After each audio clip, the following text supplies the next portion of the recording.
We salute their courage and refusal to be cowed by the rampaging lynch mob that has been screaming blue murder since the report was released. We do not intend to bore you by rehashing details of the discrepancies, innuendos, inconsistencies, and errors in that report. They are already in the public space. Let us, however, point out some key highlights of such discrepancies, errors, omissions, etc. 1. The report threw away the testimony of ballistic experts who testified before it.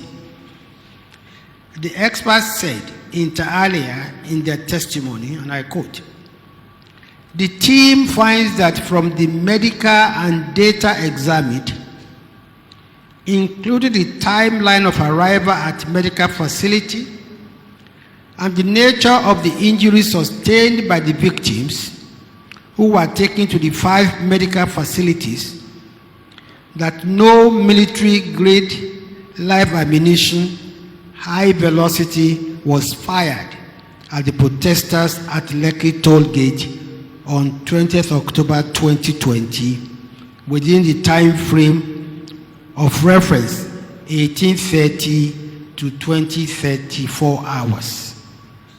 I wish to repeat. The team finds that from the medical data examined, including the timeline of arrival at medical facility and the nature of the injuries sustained by the victims who were taken to the 5 medical facilities, that no military-grade live ammunition, high velocity in bracket, was fired at the protesters at Lekki toll gate on 20th October 2020 within the time frame of reference, which is 1830 to 2034 hours. The report continued that the GSW gunshot wounds, injuries, 4 in number, between 1905 and 1945 hours, which were examined by the team, can be safely identified as being discharged by either low velocity caliber and or artisanal stroke 12 gauge firearms. Artisanal firearms are locally fabricated weapons. What is, however, certain, the report continued, is that had the military personnel deliberately fired military-grade live ammunition directly at the protesters, there have been significantly more fatalities and catastrophic injuries recorded. This was clearly not the case. End of quote. The same panel that said it deemed as credible the evidence of the forensic pathologist, Professor John Obafunwa, that only 3 of the bodies on which post-mortem were conducted were from Lekki and only 1 had gunshot injury, went on to contradict itself by saying 9 persons died of gunshot wounds at Lekki. 3. The man whose evidence that he counted 11 bodies in a military van where he was left for dead before he escaped was found to be crucial by the panel. He never testified in person. Rather, the video of his testimony in court was played by someone else. It did not occur to the panel to query the veracity of the testimony of a man who said he was shot and presumed dead, but still had time to count dead bodies inside a supposedly dark van at night. 4. The panel said trucks with brushes underneath were brought to the Lekki toll gate in the morning of October 21, 2020 to clean up bloodstains and other evidence, but still found bullet casings at the same site when it visited it on October 30, 2020. The panel says soldiers picked up bullet casings from Lekki toll gate on the night of October 2020, yet the same panel claimed that policemen came to the same spot to pick the same bullet casings on October 21, 2020. 5. The panel was silent on the family members of those reportedly killed, merely insinuating they were afraid to testify. Even goats have owners who will look for them if they do not return home, not to talk of human beings. Where are the family members of those who were reportedly killed at the Lekki toll gate? If the panel is recommending compensation for the families, what are their identities and addresses? Who will receive the compensations when no family members have shown up to date? 6. How did a man who reported seeing the lifeless body of his brother himself end up being on the list of the panel's deceased persons? 7. How can a judicial panel convince anyone that the names of some casualties of the Lekki toll gate of toll gate incident listed as numbers 3, Jide, 42, Tola, and 43, Wisdom, are not fictitious names? They have no surnames, and yet they were confirmed dead. 8. Why did the judicial panel feel compelled to concoct a massacre in context as a euphemism for massacre? A massacre is a massacre. What is a massacre in context? Phantom massacre. That's what it is. 9. The report never mentioned cases of police personnel and soldiers who were brutally murdered, or the massive destruction of police stations, vehicles, etc. during the EndSARS protests. Does this mean that the panel didn't consider policemen and soldiers as human beings? 10. The report didn't make any recommendation on the innocent people whose businesses were attacked and destroyed during the protest in Lagos. I think it was too busy looking for evidence to support its conclusion of massacre in context.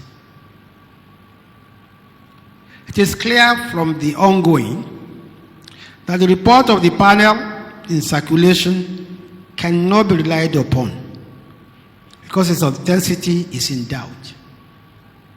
Besides, the Lagos State government, being the convening authority, has yet to release any official report to the public. Neither has the panel done so. The cowardly leakage of an unsigned report to the public is not enough.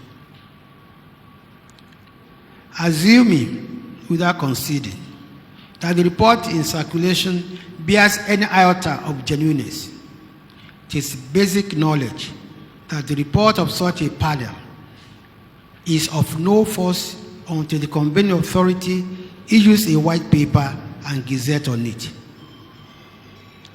It is therefore too premature for any person or entity to seek to castigate the federal government and its agencies or officials based on such unofficial and unvalidated report.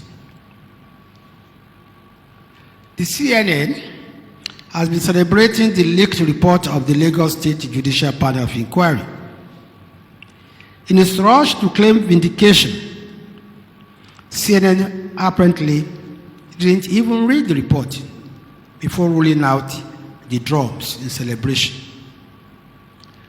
By that action, CNN has celebrated prematurely and has now committed a double faux pas. First, by relying on unverified social media stories and videos to carry out an investigation of the October 23, 2020 incident at Lekki, where it did not have a correspondent on ground. That was the first faux pas. CNN goofed in its report on the findings of the panel, which fell below the main standards of journalism. Secondly, CNN rushed to the air to celebrate an unsigned and unverified report as is riddled with inconsistencies, errors, discrepancies, and innuendos. That is the double faux pas by a news organization that is eager and willing to compromise standards just to claim vindication. Sadly, a section of the Nigerian media has also joined the lynch mob. Honestly, an attempt to vilify government at all costs. They have done themselves a great disservice. How can any news organization worth its salt write an editorial validating this kind of report? Are they not seeing what others, including journalists and lawyers, are seeing? In a shocking twist, a Nigerian newspaper chose to hail what it calls detailed investigation report by CNN, even when the news channel did not even cover the incident of October 20th, 2020. It is a classic case of cutting your nose to spite your face. Conclusions. Gentlemen, there's absolutely nothing in the report that is circulating to make us change our stand that there was no massacre at Lekki on October 20, 2020. I repeat, there is absolutely nothing in the report that is circulating to make us change our stand that there was no massacre at the Lekki toll gate on October 20th, 2020. For us to change our stand, a well-investigated report of the incident that meets all required standards and will withstand every scrutiny must be produced and presented to the public. The report in circulation does not meet those requirements. We also appeal to the families of those allegedly killed in Lekki at the Lekki toll gate to speak out and come forward. It's untenable to say that some families did not come out because they are afraid. With the same families that are afraid and did not come out, will they collect? Will it be morally right for them to come and collect compensation on behalf of their words they could not even come out to testify for?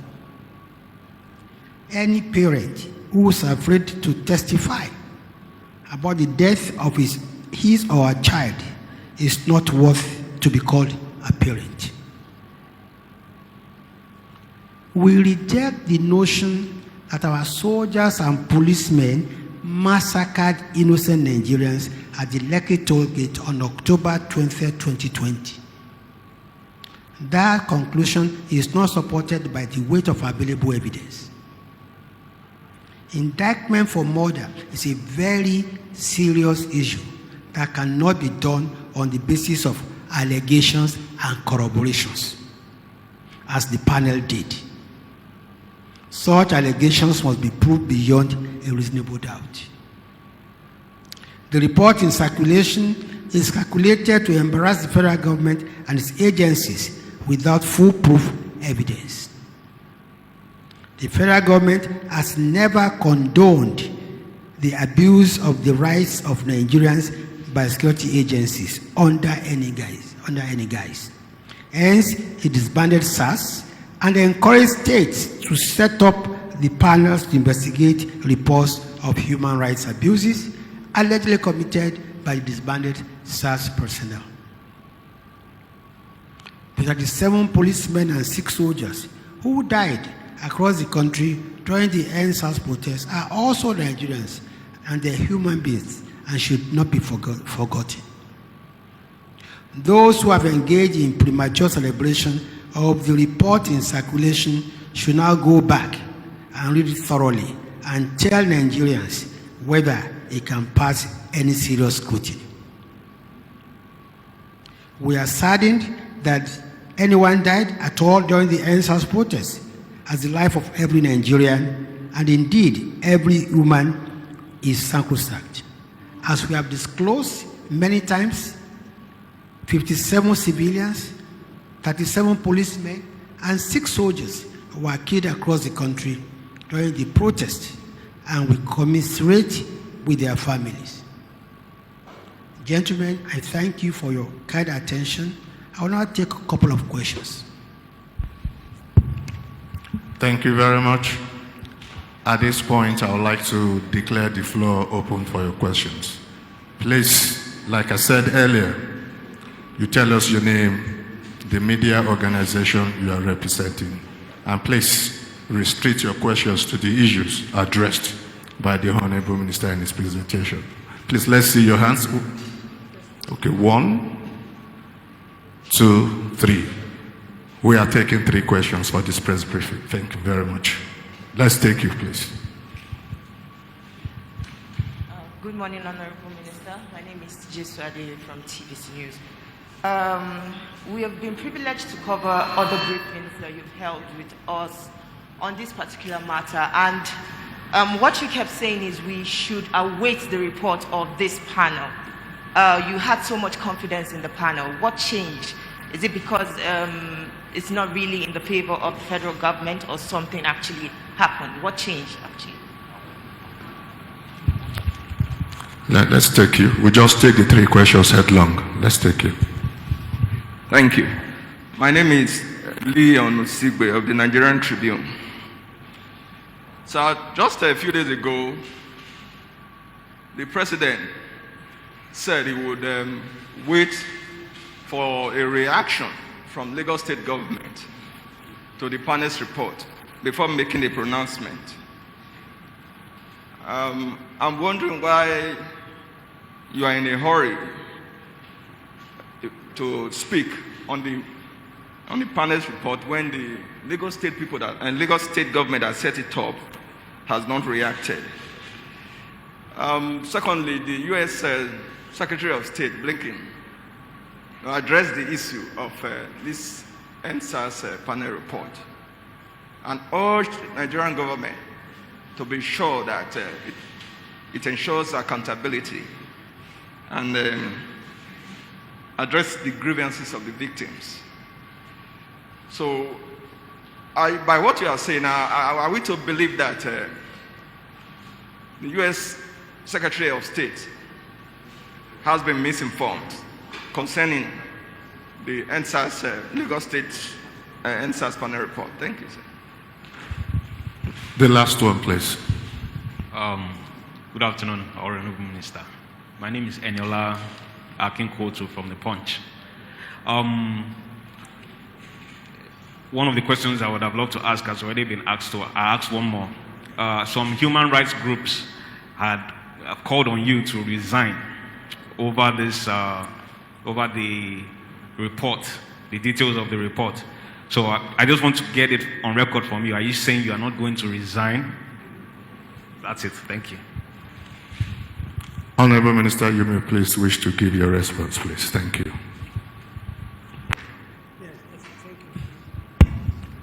I would address the last question first.